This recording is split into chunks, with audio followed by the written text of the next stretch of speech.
In this video, I'm going to show you how to fix a slow filling toilet cistern.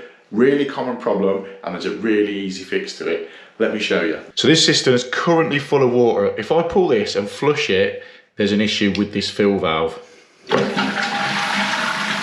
there you go, you can see the water spraying out the top of this fill valve, and it's going to take about 20 minutes for that cistern to fill up. I know that because the customer's told me. How do we fix that problem? Let me show you.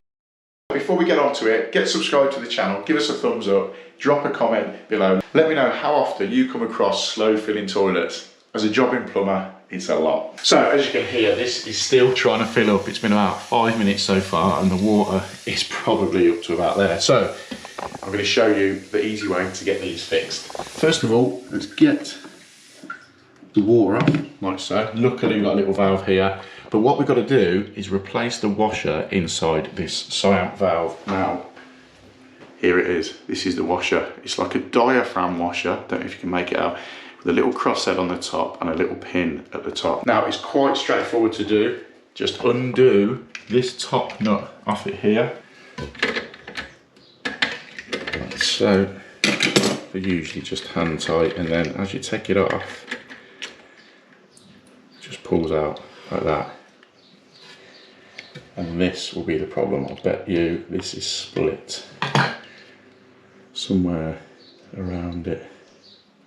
Now what I always do when I take one of these out is just turn the water back on briefly and just push a bit of water out like that, just in case there's any bits that have got stuck inside there. So with that washer out now, you can see, let me see if I can show you. If you work around the edge of it, you can see just there, I don't know if the GoPro can pick it up, there's a split in the bottom of it. Just that, there you go. I've switched over to the camera on my phone because I can zoom in a little bit better, but there you go, you can see the split in that diaphragm there. It's only a tiny little one, but that is what will cause the pressure to build up inside the valve and spurt the water out, as you've seen at the start. So yeah, if you take one of these off, that will be what's wrong with it.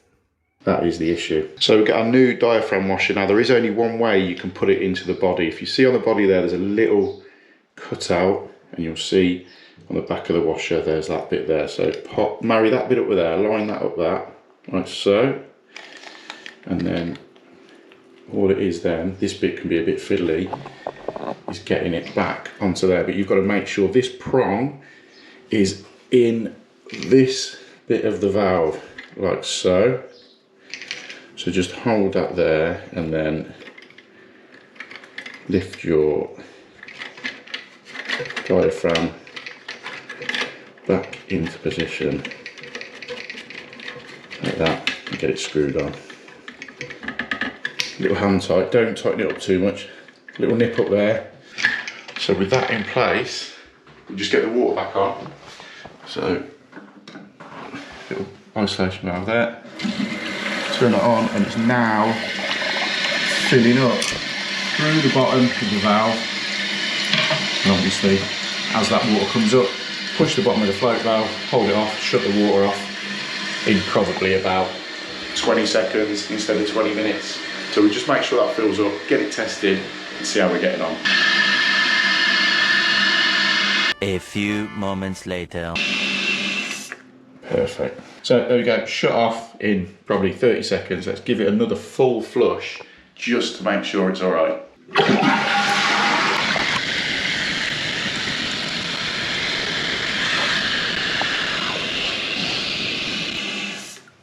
There we go, job done. That is how to replace the washer in a slow filling toilet.